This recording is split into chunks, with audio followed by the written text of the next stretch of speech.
Okay. We'll go ahead and call this work session order. Work sessions are an opportunity for board members to discuss issues informally with staff and invited guests. The board encourages members of the public to attend work sessions and listen to discussion, but there's generally no opportunity for public comment. Members of the public wishing to address the board are welcome to do so during the board's regularly scheduled meetings. First is the discussion of the formal agenda. Any comments, questions on the agenda this evening? Okay, nothing. And I will note that Commissioner Bangs is out sick today, so she won't be joining us. Next is the agenda review. So we've got the rolling agenda here from April through June. Mr. Chair, just for you and everyone to know, I'll be gone the next 2 meetings. Okay, LTDC meets 5 times a year and meets the last 4th, usually last 4th weekend of the month. okay. So that's part of it. And then I've got something else next week. So I know you'll. Thank you thank you for letting us know. Yeah. Any questions on the agenda? Yeah. Anything you want to, anything, a lot of budget. Yeah. It is that season. Might be sick during. That's where the fun is.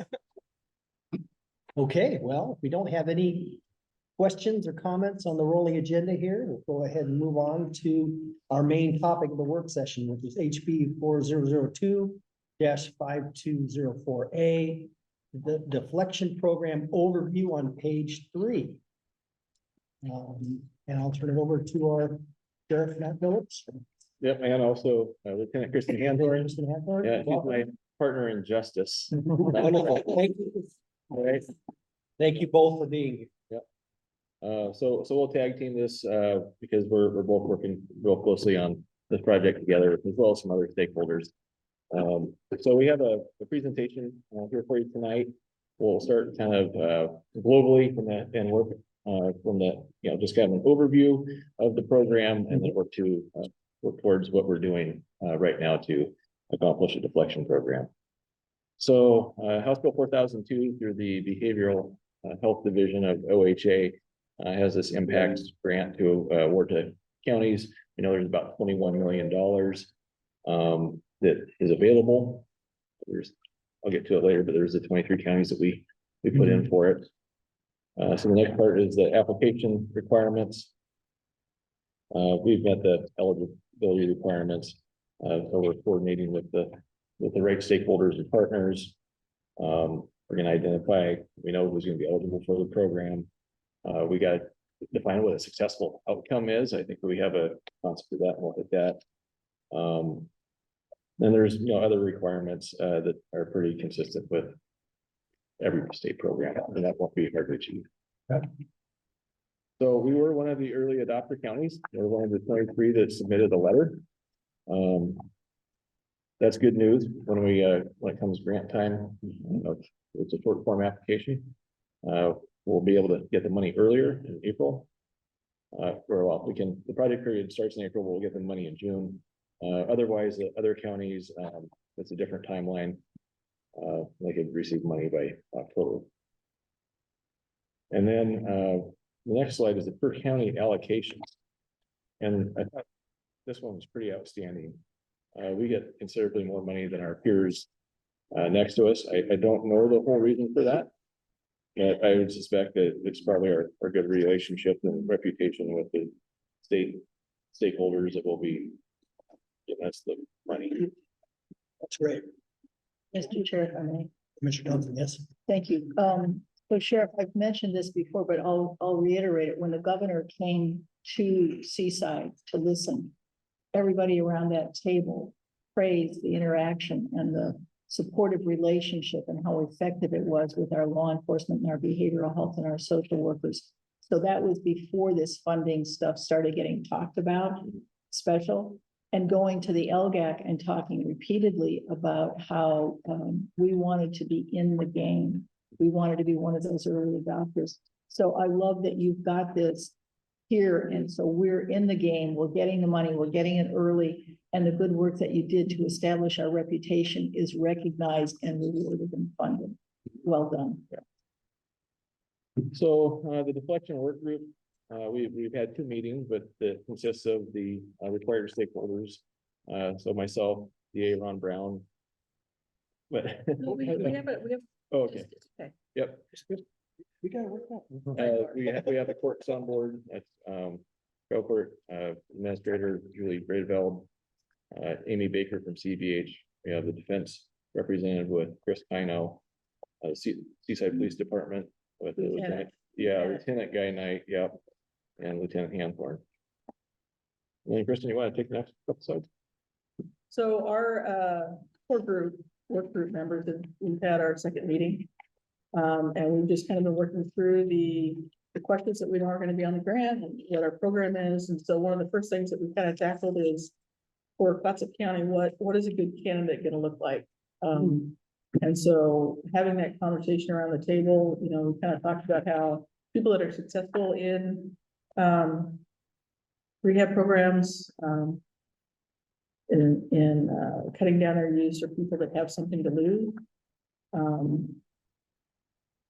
And that have made that decision for themselves that it's time to change.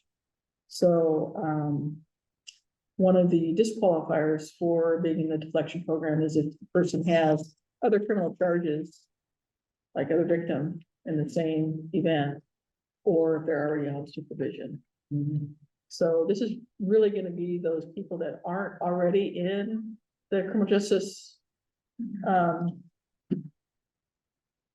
our eyes aren't already on them, or maybe they've already gone through our programs and now have gone back out in the community and then they're starting to use drugs again. So those are the people that we're gonna target. And talking with CBH, you know, they said that one of the main things is that some of its primary issues are around substance abuse. And so there's not a lot of co-occurring mental health, psychosis, and that stuff going on. That would not be a good candidate. So we've kind of recognized that. But somebody that has severe mental illness is not a good candidate for this type of program. Right. Yeah. Yeah. So For because those they're gonna be a programs. lot, there's other programs for them, there's a lot more. And then we're not gonna worry about what their past history is. We're not gonna worry about whether they have a significant criminal history or been on supervision before, or have failed drug court. We're not gonna worry about those. We're not gonna have that impact our decision making. Is this a time to ask about the relationship between this deflection program and drug court, or is that later? It's, the deflection is like a, if you're looking at a strategic mapping, you know, of our intercept model. So this deflection is gonna be really early before somebody even commits other crimes or gets put on probation and gets put into a drug court. So this is like a pre-program upstream. Yeah, and Yeah. we have a little flow chart coming out, kind of show that how this is gonna relate to criminal cases down the road, if that's what Yeah. it ends up, yeah. So we have also talked about how who's eligible in that it needs to be someone that's a county resident or transient in our county for our Clatsop County deflection program. Because we're using our Clatsop behavioral health, that their money is coming for our citizens here. And a lot of this money, the state is sending is for our community, our citizens. So there will be other opportunities for people that maybe live somewhere else to get in a deflection program in their county, but we're not gonna be responsible for them. Does that make sense? And then they have to have a standalone possession charge, which means that it's not gonna be law enforcement that goes to someone's house and they've got child neglect because they've got kids and, you know, drugs around children and things. We're not gonna take those people. They're gonna get that criminal charge plus the PCS. It would be somebody that just literally, the only interaction with them is related to that one PCS charge. Officers in the street, we talked about having a deflection citation or notice for them. The same one throughout the whole county. Those officers will be able to hand that person the deflection notice with their information on it and who to contact. Law enforcement agencies will provide a report and program coordinator within 48 hours, because we want that quick referral, quick engagement with people. And then we will give the individual 7 to 10 days to make contact with CDH. And the program coordinator will help facilitate that appointment. We also learned from this that CBH now has at their Seaside Center down there. It's not a rapid access clinic like in Astoria, but they are taking walk-ins for SUDS treatment. So that's gonna tie with this nicely, and then someone from South County can just go to Seaside, don't have to come all the way up here to Astoria. And that the people up here in the North County can use the rapid access center for their referrals. Yeah. Do we have the capacity, saying that attorneys want to process all the people you think are candidates for the program? Well, we have the money with this to be able to hire a program coordinator, to be able to hire another CADC for CDH. The DA's office doesn't think that they need any additional staff right now. The DA's office, I believe, have the same number of attorneys they had back in 2019 and 17 when drugs were illegal. So you're processing all that stuff. So it shouldn't really impact their workload much. So prior to 2017, drug possession was a felony. And Julie from the state court pulled some data, and we were doing 15 to 20 felony drug arrests a month countywide. And then in 2017, it became a misdemeanor. And then there were also some changes that have continued since then that made search and seizure on vehicles and things more difficult. And then we saw the misdemeanor cases filed with the courts go down to like maybe 3 to 5 a month. And then, of course, after Measure 110, it was 0 because it's not a crime anymore. And then we've also had some more challenges to, the search and seizure law. So I think that once this goes into effect in September, there will be a ramp up. It's not going to be all of a sudden there's 100 cases a month.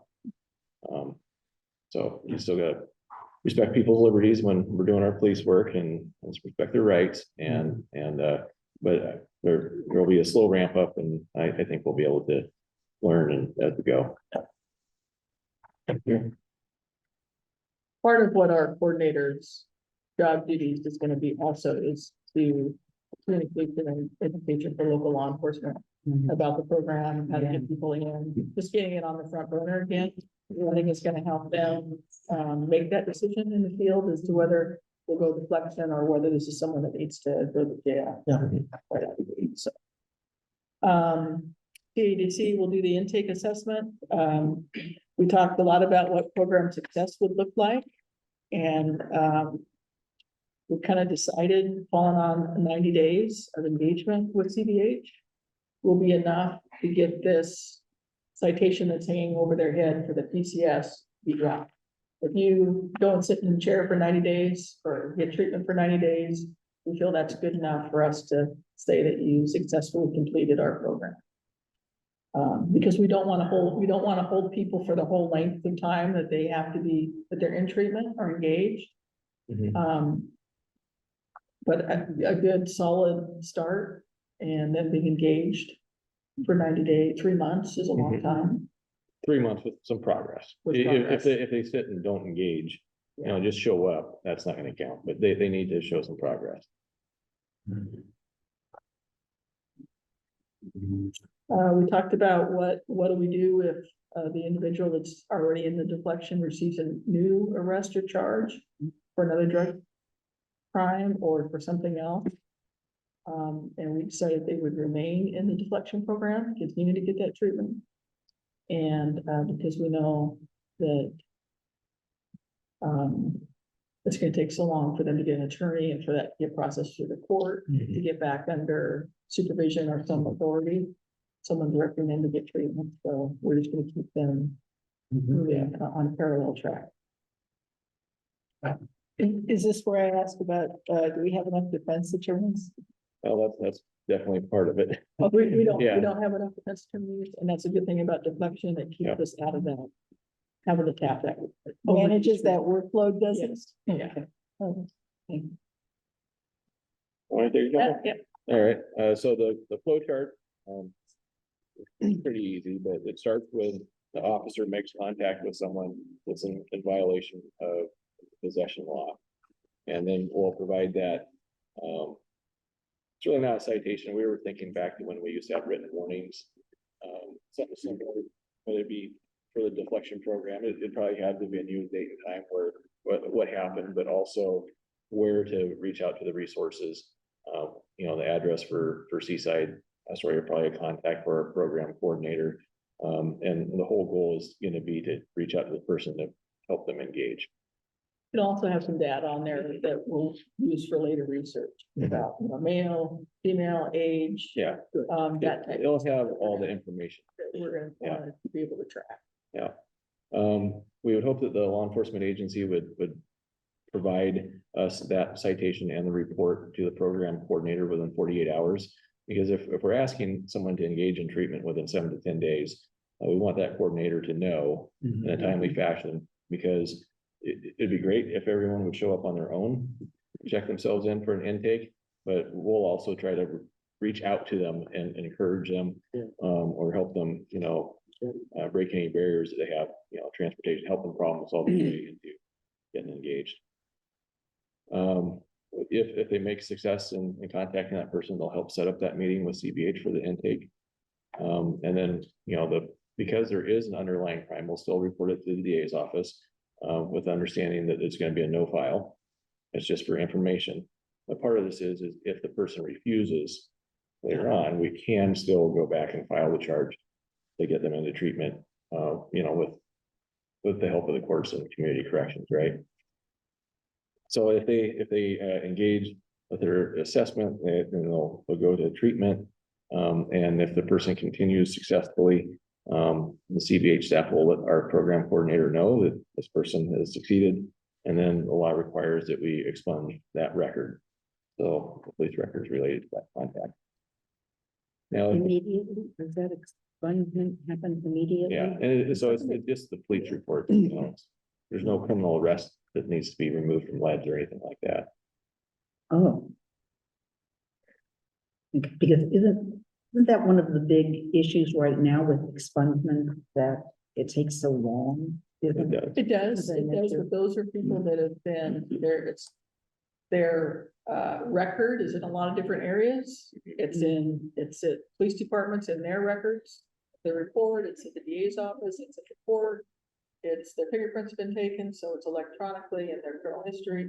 So there's a lot of touches, a lot of different people that have to get on the same page to wipe all that stuff out. But So none of that would have happened. none of that but, would have okay, happened, that's- so it would just be that one Good. law enforcement agency in the D's office to get rid of that. Records are gonna come back up again. So if the person fails to engage in the treatment, then we'll be notified and the program coordinator will contact the DA's office and let them know that the person failed, and then file charges. If the DA files charges, there's a couple options. You want to talk about that a little bit, conditional discharge and Yeah, those routes? the DA's office, is required by this law to offer a conditional discharge, which is gonna have similar, if they're successful, it also will wipe out their record if they successfully complete it. What is a conditional discharge? They don't have to admit that they don't have to say, I'm a felon or I committed a misdemeanor crime. It's a discharge. It is not a crime until they fail. Right, And then they get convicted. It's like for DUI, like a diversion. You get a DUI citation, DUI is a crime. But if you take diversion and you're successful, you don't get that crime on your record. In this case, if that person took that option, they'd be supervised by lieutenant's staff for 12 months to get engaged in treatment. If they successfully engage for those 12 months, then that record is gone. Yeah. And then, If they fail, they would go to jail for a short period of time. And even while they're in jail, well, first they would get sent, conditional discharge, they would go to their sentencing and they get convicted of the PCS, and they'd come back under our supervision again. If they fail that time, then they would go to jail and have their probation revoked. They could serve up to 6 months while they're sitting in jail.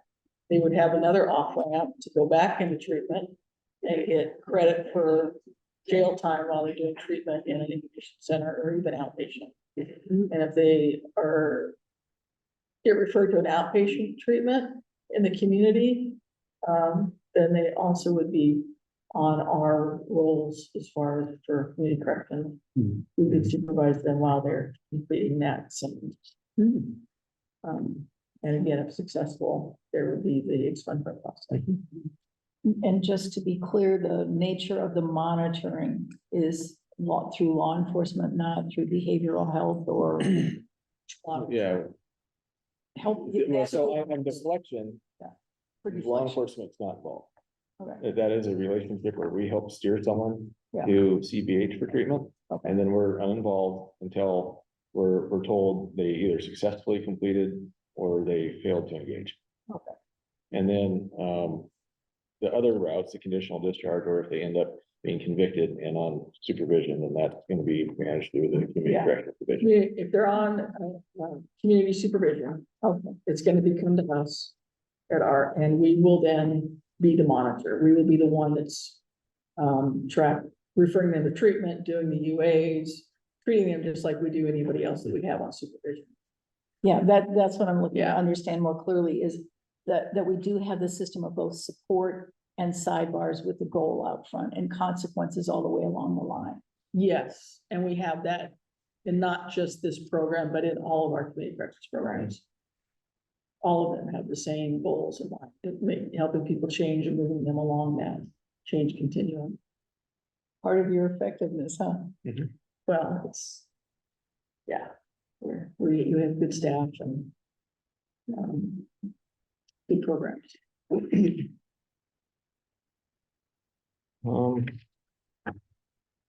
Next slide, talking budget with, what it looks like we're gonna receive, we could hire a CADC. CADC is a certified alcohol drug counselor for CVH, and fully loaded, that's $90,000 to $95,000 a year. And then, for the community corrections coordinator, fully loaded, that's about $150,000 a year. So monthly budget's about a little over, $27,500, but, we'll have a fair amount to use for materials and services for whatever supplies are needed by the program.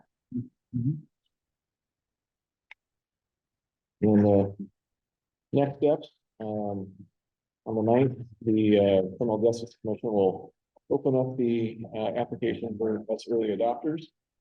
So we'll be, that actually was yesterday. Yep. We're already in there. Yeah, we're already in.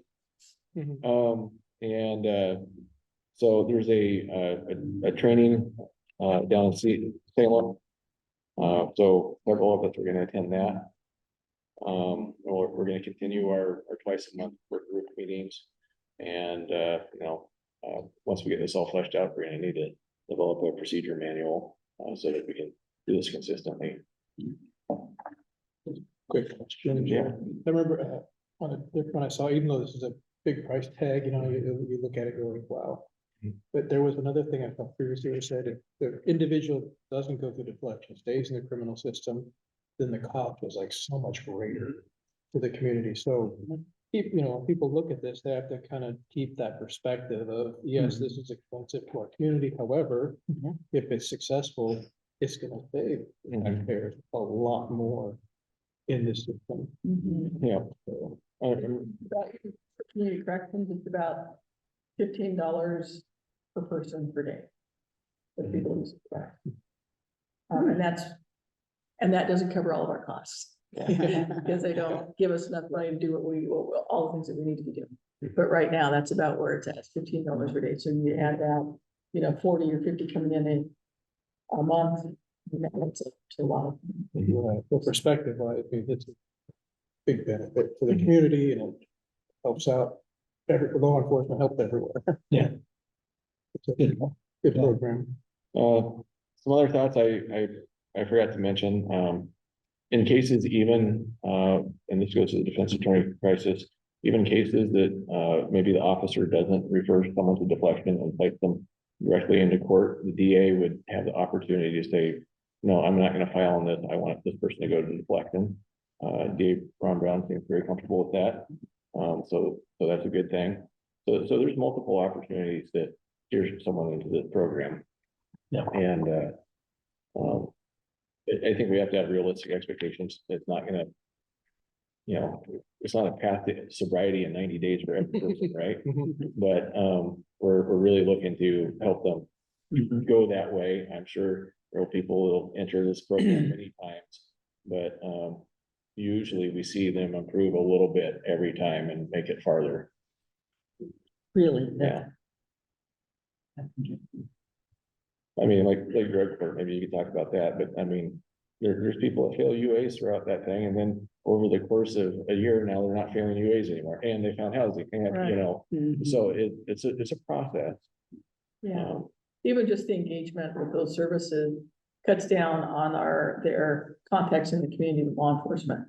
I know we had a gentleman that was in our mental health treatment court, and when I counted up in our system, how many times he had contact with law enforcement, it was like 200 and 300 times, in a couple of years. 200 and 300 contacts with law enforcement. Once he got engaged in mental health treatment, I was going to those sessions and had counseling and stuff like that, it dropped down to like just 10 over a year or just a really small. So it will make a difference.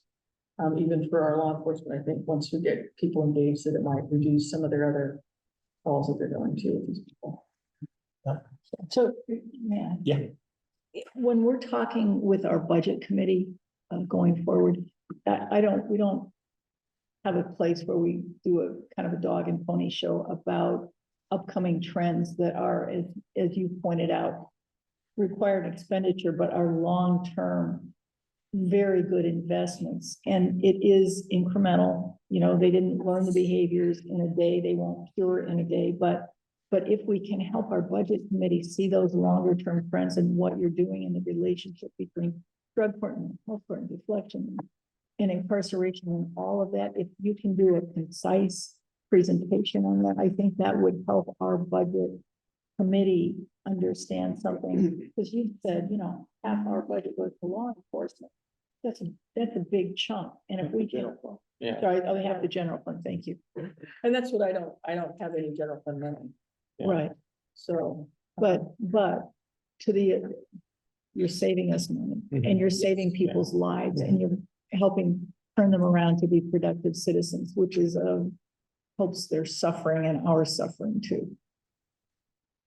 So I just like to see more highlighting of it, especially with a graphic, if you could, because graphics are, we walk away and give people the idea about the big picture of our budget activity. Yes. I think I've expressed in this room before that this is going to be a real public information challenge. We're gonna have to figure out a way to communicate it to our citizens. I hope we've got something planned to put PJ and her brilliant people on this, or something that is. I'm thinking of questions, I mean, there are so many times when I go someplace, when I go to church, people say, well, what's this deflection stuff all about? If I have something on my phone or in my pocket, it's really nice. So I hope something cool like that. The other issue that I think Matt and I have talked about before is that I was really pleased in this legislation to see the requirement for metrics. But in a place where we know that our data Mhm. on encounters with law enforcement is not something that any of us could. So we go- do you have know, a solution So- for that. Yeah, the sheriff's office, worked with and led a team, of all the law enforcement agencies in the county to examine a new records management system. And the team met for several months and looked at 5 or 6 different vendors, landed on one, called Central Square that, seems to be, widely used. Has all the right, tools in it. And then, I'll just say I got lucky, maybe I'm good, I don't know, but we found, We're gonna give you credit, Sean. found funding, from the state to pay for it for every agency in the county, including us. So, that will be in the budget. So, and that grant should be going up about June. Man, why didn't you tell me you had done that? I don't know. I You don't, I know don't, I how don't put my passionate I hand. am about this, and it's, I mean, it was one of the first things I thought about when I started actually looking at the final Mhm. law. Because we know that throughout the state, actually, it's a real, so that's wonderful. That, I'm gonna sleep so much better. And And- have you all done any work yet about sort of figuring out what that system specifically for this is gonna look like? No, that this would be new, but I know that the volume of data that we'll capture in this new program is, exponentially greater than what, and the reports that we'll be. Cause that's gonna be So- so important. Yeah. So important for the long-term funding. The other thing is related to this is the position that we're looking to hire is more than just a coordinator, it's also an analyst level person. Because there's a lot of analyzing and metrics that we would like to know Oh, absolutely. and to look at, absolutely. and we just don't have the capacity right now. Sure, sure. And I'll be looking over that person's shoulder. Okay. No, I'm really, really happy to hear that. So that's gonna be terrific for so many reasons. Not a professional opinion question. So, in a couple of research here, the key thing that kind of stands out is ideal candidates have something to lose. Mhm. Is there enough, there's an argument that there should be more to lose to have, the more people have to lose, the more successful a program can be because of more motivation to Mhm. completion. And there are current, is there enough motivation with way you, in your professional opinions, to get more people engaged in the system, or is it still as a misdemeanor? I believe that the law enforcement officers will be motivated to go out and either, well, to search for drugs again and to try to address some of the livability issues related to substance abuse and refer people to this program. And after 10 days, if the person doesn't engage, well, we're gonna file it. And so we're gonna turn up the heat incrementally, but the people that are willing and able to participate, we're gonna try to help them participate on their own. It's like you and I, getting a misdemeanor or felony is a big deal. Yeah, And well, it scares us. We're just not gonna do that because we're not gonna get in trouble, right. right? For a lot of people that we have contact with, they don't care. Yeah, That's not the bigger issue. The crime, the conviction is not the issue. What's the issue is being on supervision, going to jail, having somebody looking over their shoulder, telling them what they can and can't do. So this deflection, that's another carrot for them that they are, I can send this to the court and you can be convicted and get put on probation, or we're gonna give you an opportunity to do it this way with the rah-rahs and CDH and all their services. So that's a big motivator. We obviously want success. Yeah, Yeah. Yeah. Mhm. You mentioned the RAW. How does this interface with those kinds of things? they're gonna be a client of CDH, so they'll have all the services that CDH has to offer them. The sober housing, all the other services that they have. Their Medicaid assisted treatment, RARs, just everything. All right, they're great. They come to the jail a couple times a week. I mean, no matter where someone is, they're reaching out, Yeah. so. Any other questions, comments, for Sheriff and Lieutenant? Excellent update. Yep. Appreciate it very much. Yeah, and as far as the education piece, Olivia Palmer with that oriented here, does a good job of doing something matters of public interest. I'm sure she can do the same with this. Anything else? We don't have any other items on our work session, so we'll go ahead and adjourn for 24 minutes. Reconvene the regular session. Thank you, Lieutenant. Thank you.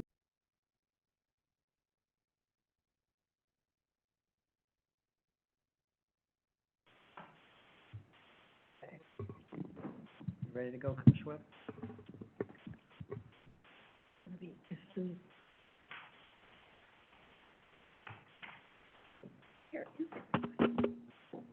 Okay.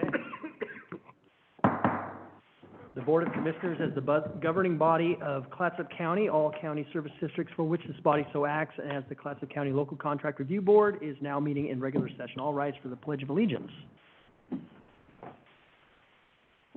I pledge allegiance to the flag of the United States of America and to the republic for which it stands, one nation, under God, indivisible, with liberty and justice for all.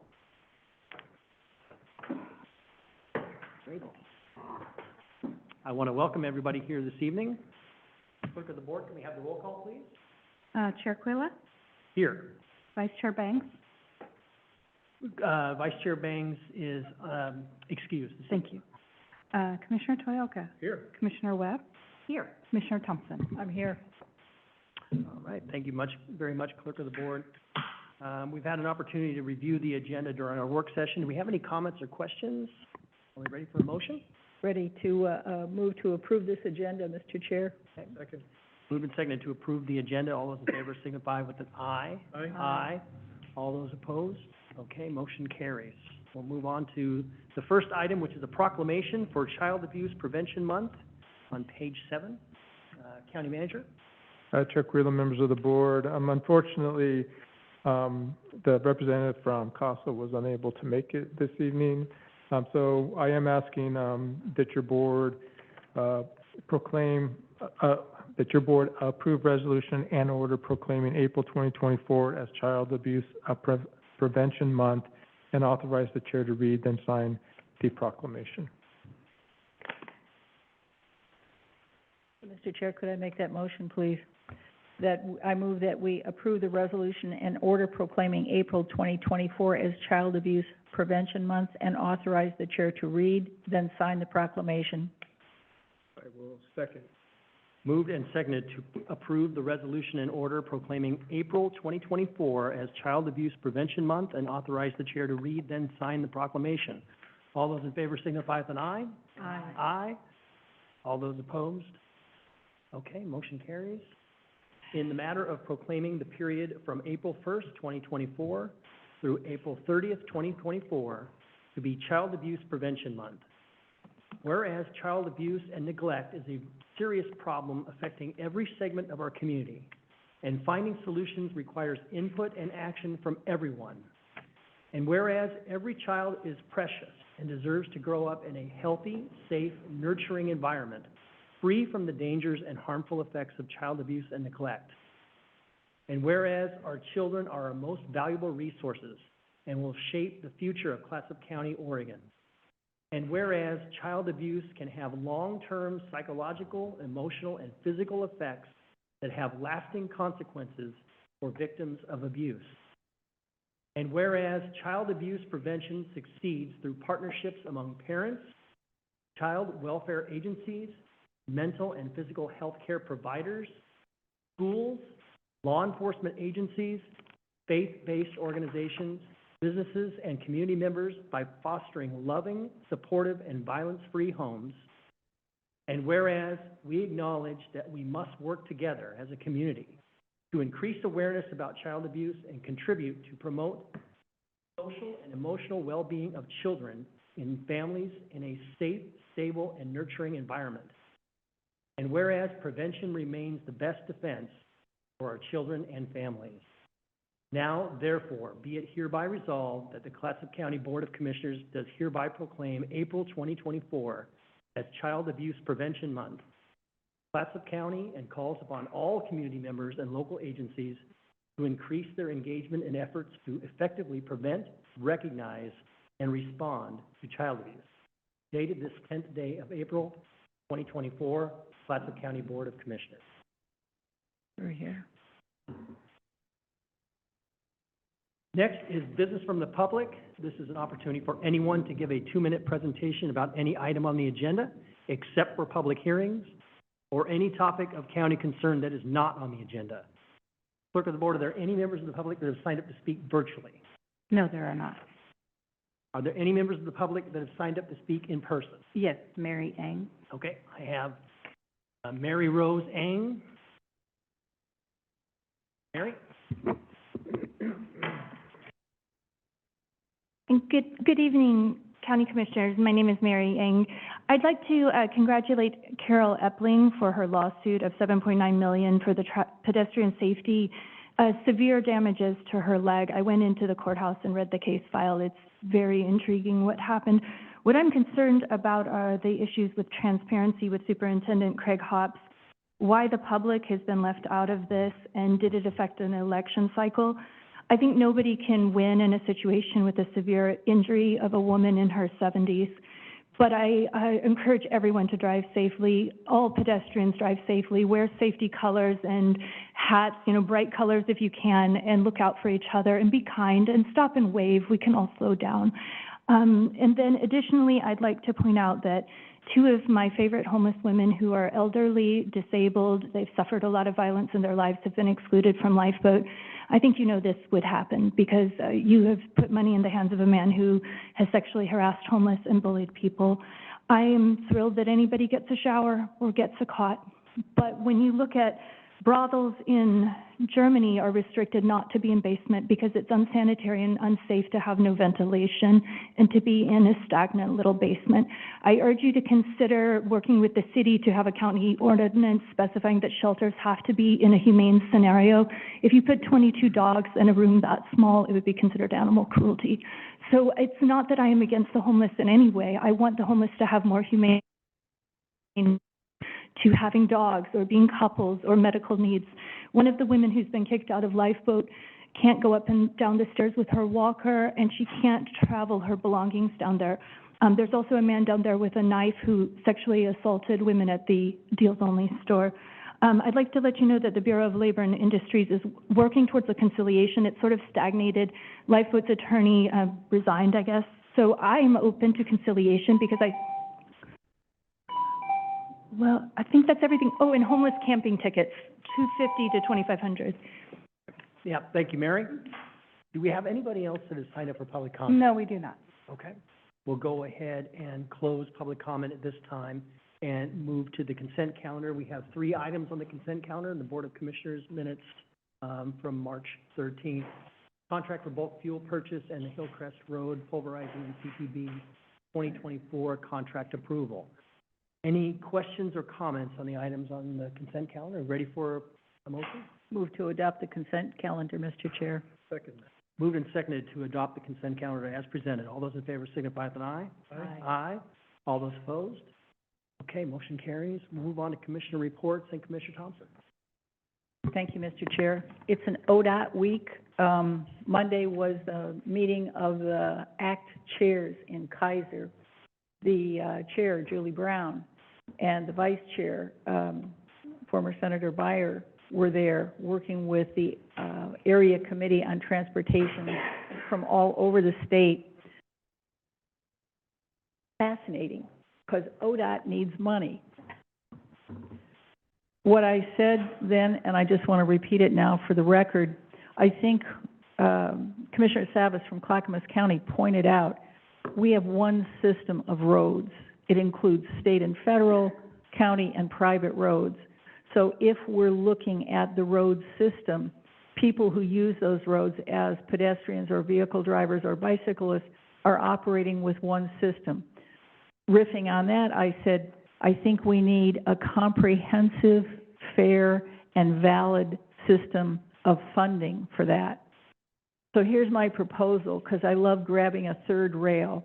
Let's think about having a sales tax and exempt Oregonians.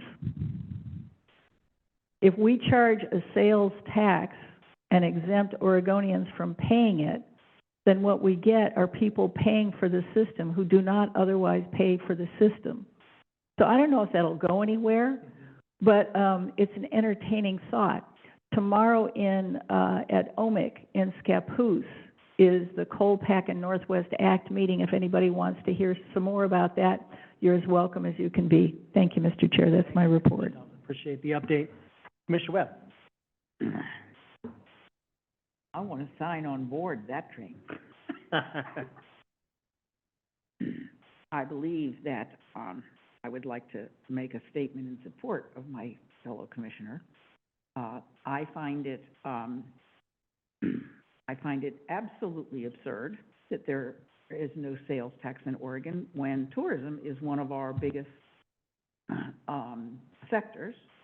And there's no greater way to value money that comes in from outside than to have a sales tax.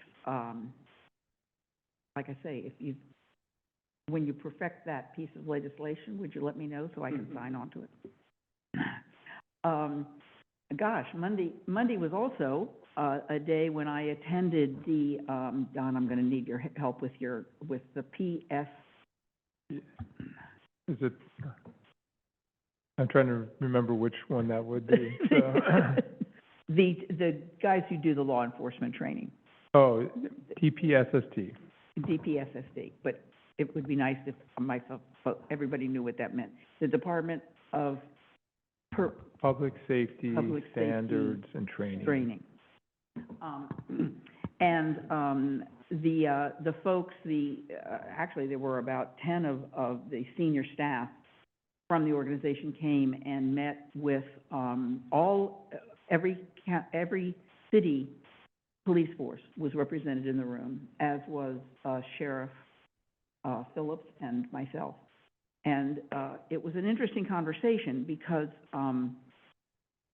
they're taking a dog and pony show around the state, trying to make up for the fact that they're terribly underfunded and that we also are terribly unsupplied with law enforcement professionals throughout the state of Oregon at virtually every level.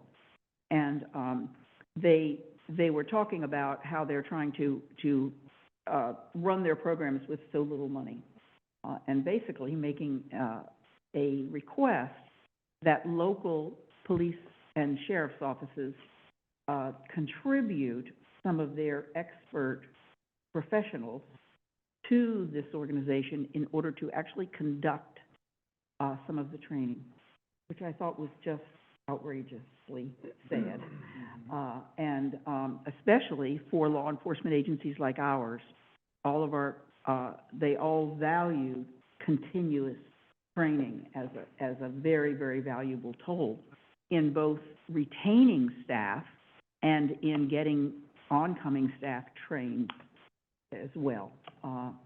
There was not a lot of sympathy among the discussion because, needless to say, they're all understaffed as they are. And so sacrificing one of their officers for a 3-week course in Salem is simply not something they can do.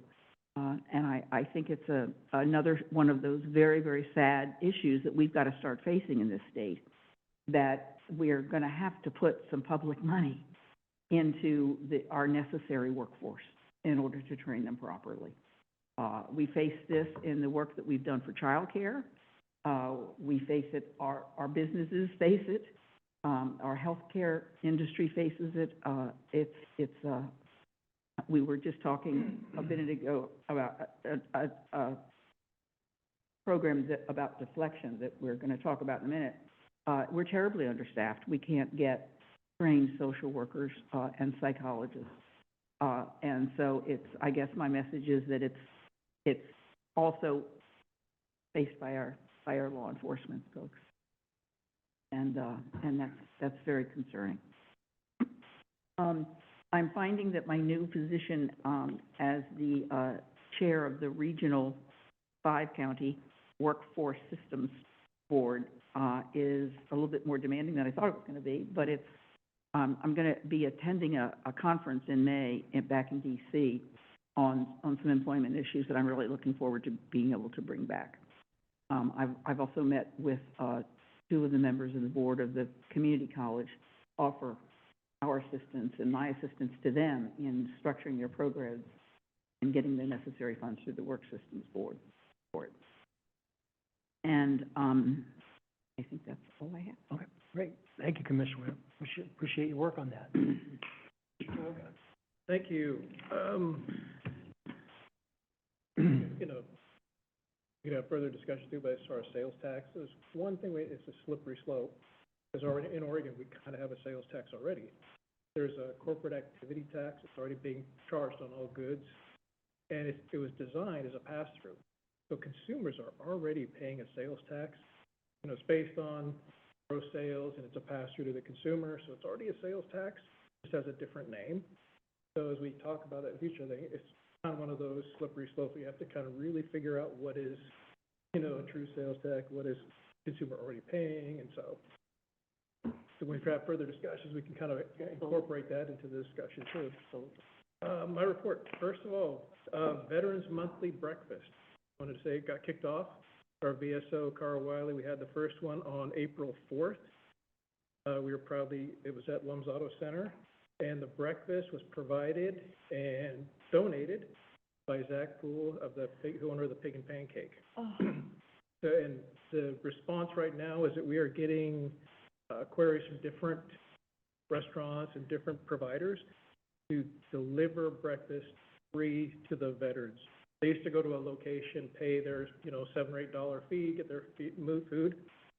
Since this is starting up, it's kind of overwhelming. We're getting wonderful support, and actual people are wanting to donate their time, their goods to put on this veterans breakfast. The real benefit of the veterans breakfast is not the food. It's getting our VSO, Carl Wiley, in front of veterans, helping them figure out what services are available, you know, get them logged into the system, looking at their benefits. So this is a really convenient way of getting people in front of our VSO and providing the benefits they need. So kicked off, the next one will be May 2nd, so looking forward to that. Right. Another topic, there was an elk story that came out in the news about the Clatsic Plains elk and hunting and killing, you know, the damage tags that were utilized. I have, you know, I've responded to KGW, and I've also put in, with the help of PJRPAO, article to the Daily Astorian, Seaside Signal, and Gazette, because I think they only told a part of the story. A big portion of the story that they forgot, was that we had more than 25 representatives from local organizations and our government agencies worked in a partnership to find ways to improve public safety, reduce property damage, and maintain healthy and viable elk herds via our Clatsic Plains Elk Collaborative. When you look at it, we had, like I said, 25 partners, including ODF&W, Warrenton, mayors of Warrenton, Seaside, Gearhart signed off and endorsed the document. It was 2 years, it was a 2-year process to come up with this elk collaborative. How can we do this before the first tag was issued? So, you know, the report kind of made it look like it was out of the blue, and I'm surprised it happened. There were public hearings, there were a lot of community engagement during those 2-year period. It was not a surprise, and I think it was a very thoughtful process. ODF&W did a lot of studies on the health of the herds, come up with those numbers. It was not arbitrary, and they looked at movements, and it was all about behavioral change for the elk. And if you look at it, I think they need to take another story or another jab at it and say, okay, yes, the elk are not in those same areas. Maybe it's because the behavioral changes were successful. Because right now on the east side of the highway, you'll see a lot more elk. So they're not crossing over as frequently and not in the same numbers. So I think it had a positive effect in changing those behaviors without diminishing the herds.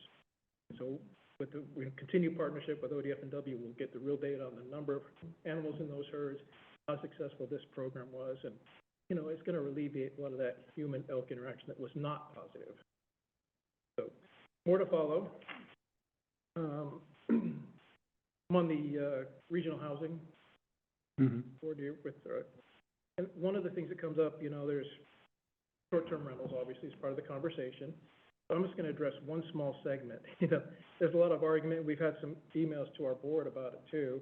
The discussion of, well, short-term rentals will free up the housing supply.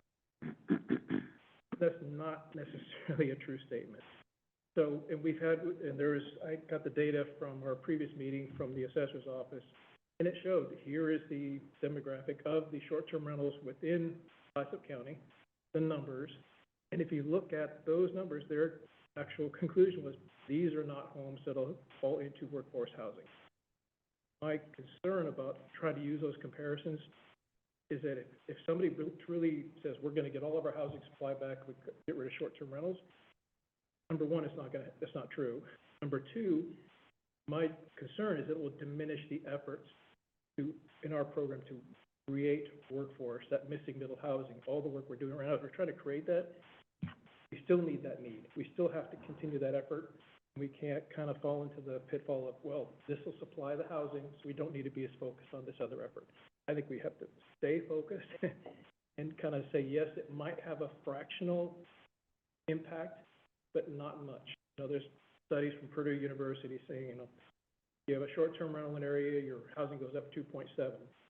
Well, right now, the study's saying the HCP might, because of the increased timber and production costs, our housing costs might go up 14%. So what, you know, which is the greater damage to our housing supply, short-term rental or HCP? So those are all things that we're going to figure out. We're going to have to, you know, look at the true data as it comes in and have to make those adjustments. But my concern is that I don't want to ever lose focus that we are trying to find ways to facilitate and remove barriers to create workforce housing in this county. So that's my one more thing there. Fun fact too, I'm on the Cedar board. We had discussions about power. How are we going to get more power in this area? There's all the discussions about the governor wants to reduce dams, get rid of dams. Well, that's going to remove power. So how do we supply it? We can't replicate that amount of energy through any other means. So we can't consume more. So that they asked me, you know, okay, you're a car guy. What are you going to do? You know, about these EVs? And I just, you know, kind of just brought it back to the basic. If you look at this published reports from, you know, scientists or not only manufacturers, but actually, you know, NADA and some other government agencies, there's a 1-6-90 rule right now with lithium technology. It's one electric vehicle, same raw materials, same rare earth materials, to build one electric vehicle battery. You can build 6 hybrid plug-ins or 90 hybrid vehicles. If you take the same raw materials and build 90 hybrids, current technology, those 90 hybrids will have 37 times more reduction of carbon emissions than the one electric vehicle. Because of all the, you know, in the manufacturing process of that one vehicle, you can have 90 and it's 37 times less. So, you know, we all have to be considering where are we going? You know, if there's all these EV mandates, let's look at the technology we have today. Is it a great idea to say push in right now? No. I think I'd rather go with 90 hybrids and do less damage to the earth and then let our technology catch up before we say EV is the way to go. That's it. No, wow. Sorry for the long one tonight. No, thank you, Commissioner Toga. Appreciate all you're I doing. try to address, you know, when people come out to me during the 2 weeks between meetings and address questions, I just try to reflect that in our meeting here. And appreciate that. Thanks for the thorough answers. I know that, you know, Commissioner Webb, you mentioned you're going to go back to Washington, D.C. I know that Commissioner Thompson and I had the opportunity to go back a few weeks ago. I think it'd be good for Commissioner Toyoka and Commissioner Bangs also to be able to go back, represent us, because we have all of these pending requests, a lot of CIP requests in front of Senator Merkley, Senator Wyden, Representative Bonamici. And I think anytime that we can get face-to-face and do that, asking, I think that's very important. Commissioner Webb. Yeah, I wanted to mention, I forgot, that Senator Merkley was here last weekend, and we had a very useful meeting with him, elected, before the meeting, and I thought it was really interesting that almost all of the questions at the full meeting had been asked in the elected meetings. And I know on an issue that you and I have talked about, I expressed to him our concern about how Bohem had been not responding to our request about offshore wind energy. And I thought it was tremendously, first of all, I was very impressed with how much he knew about it. He was really, really well informed.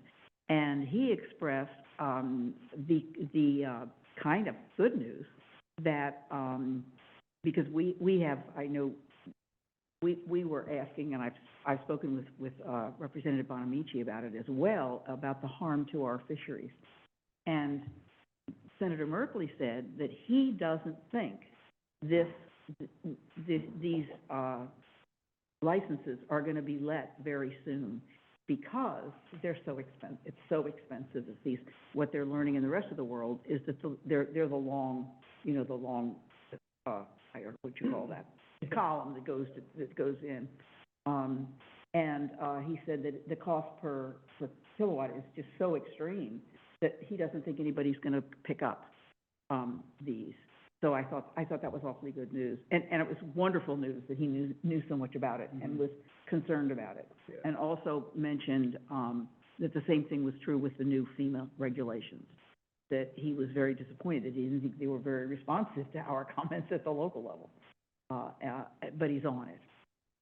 And so I thought that was awfully good news, because I've been talking with the regional fishery people, and they're really, really concerned about it.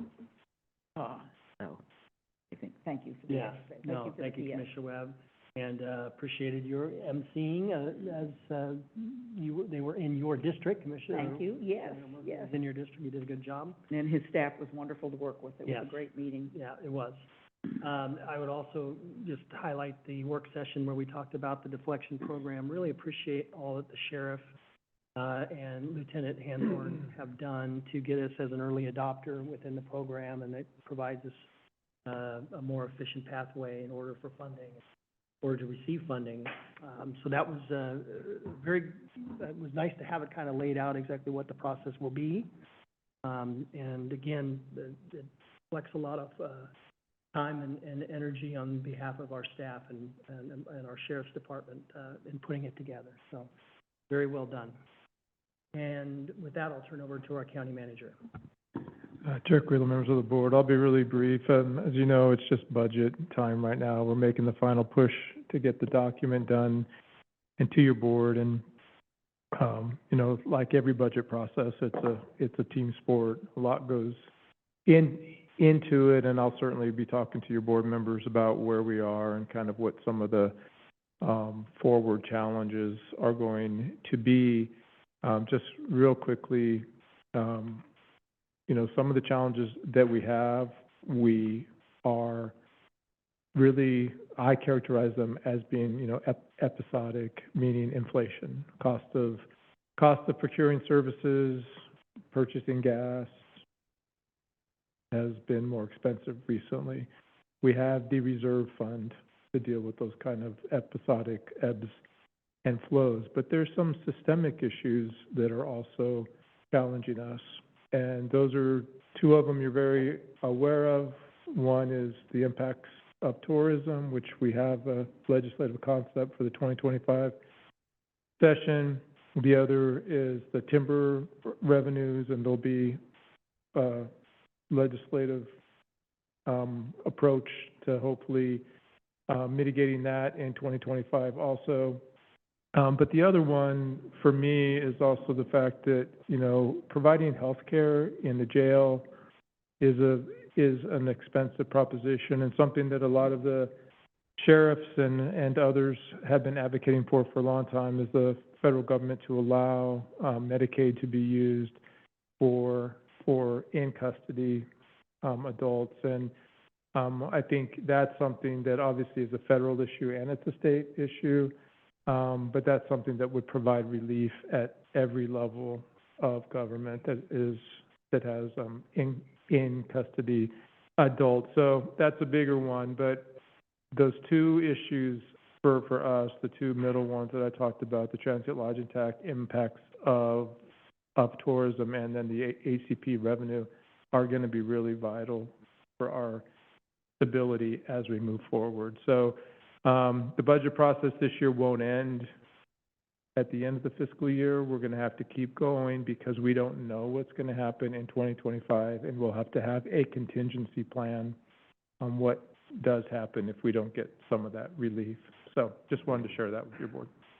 Yeah, thank you, County Manager. And the sheriff was at the leaders' meeting with Senator Merkley and did make the point about the adults in custody, and the gap in coverage, for them and how this could be remedied with the Medicare, application. So appreciate you mentioning that. Appreciated that the sheriff was able to get that, in front of Senator Merkley as well. Move on to the business agenda. So we have one item on the business agenda, which is the fire department districts, ARPA funding agreement on page 38, and I'll turn it over to County Manager. Chair Wheeler, members of the board. So this is another ARPA allocation. As you know, the county received just over $7.8 million as part of the ARPA COVID funding.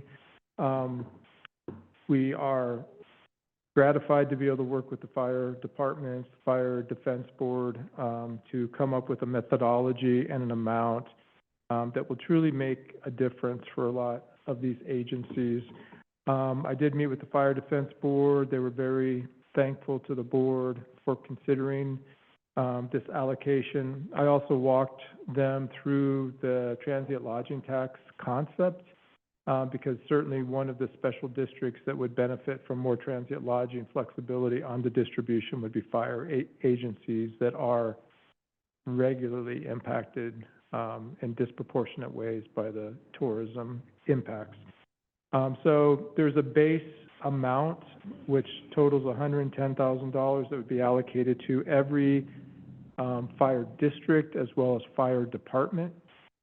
And then there's a volume amount that would be going to all the fire districts. So the fire districts are the non-city districts, and most of them are the most rural. And so the total allocation is $150,000, and Table 1 refers to what those total amounts are. I will say that in my discussion with the fire districts and fire departments that this money will be put to good use, essential use. Just going to give a few examples that were shared with me recently. One is as basic as buying new turnouts, which of course turnouts are vital for the firefighters. That's their base equipment that they use. So that's one example. Another example is the fire districts using it to meet the local match requirement for the purchase of a new fire engine. So 95% is being paid by the federal government, I believe, and 5% comes from local matching funds, and these funds allow them to make the local match. Another example is out in Napa. They're using the funds to purchase positive asset pressure fans, which are the fans that they use when they go onto a fire that's essential infrastructure. And so this makes a big difference. As we all know, these fire districts don't have large budgets. Most of them are volunteer-led. And certainly we have a longer-term challenge with the fire districts, but the short-term funding will certainly make a difference. And then if we can get transient lodging tax, they would have a longer-term assistance too. So we're asking your board to, sorry, I got to find the page again. We're asking your board to approve $150,000 ARPA allocation to fire departments districts per the distribution methodology highlighted in Table 1 of the agenda summary. Thank you. Thank you. Any questions or comments? Awesome. Just ready to make that motion. Yes, sir. I move that we approve $150,000 ARPA allocation to fire departments and districts per the distribution methodology highlighted in table 1 of the agenda summary. Moved and seconded to approve $150,000 in ARPA allocation to fire departments and districts per the distribution methodology highlighted in table 1 of the agenda summary. All those in favor signify with an aye. Aye. All those opposed? Okay, motion carries. Yes, job well done, and we'll move on to, I guess we'll move on to the good of the order. Does anybody have anything for the good of the order? Yes. Commissioner Toyoka, I really appreciate you raising that point about other taxes. I'm looking, I think I've mentioned this before, AOC's Governance and Revenue Committee. I want to have a 3-year initiative to look at the taxing system in Oregon. I hope you'll work with me on that. Commissioner Webb, if you want to sign it, fabulous.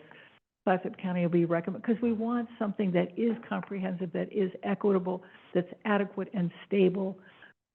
We can't keep going the way we are. Right, that's right. Thank you, Commissioner Thompson.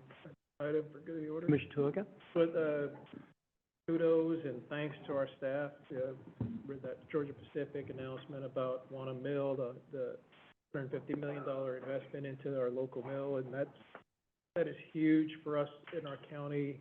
The number of jobs and all the question marks with HCP and the effect of our timber industry, having that investment here and keeping those jobs, keeping that, a local economy, that is huge. So thank you to county manager and staff for all that effort. Absolutely. Yes, good kudos, Commissioner Toyoka. Anything else? Okay, we'll go ahead and adjourn this evening. Thank you all for coming.